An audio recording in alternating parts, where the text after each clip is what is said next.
by Real Madrid and Brazilian football star Vinicius Jr.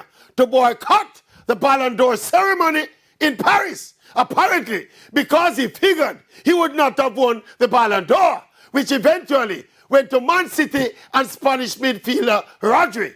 Now we're hearing soundings coming out of his native Brazil that is because Vini is black, why he didn't win. And of course, this is the same Vinicius Jr. who makes the loudest noises and creates the biggest commotion about being racially abused by chants from the stands. While Vini is one of the modern superstars of the beautiful game, but as an honorary Jamzilian, I am not the biggest fan of Vini.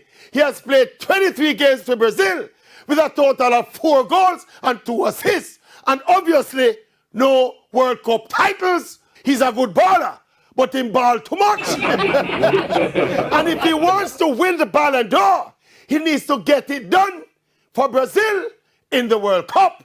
And then we re-examine his greatness. But for the time being, he's just a good baller who ball too much. He's a baller, but he ball too much.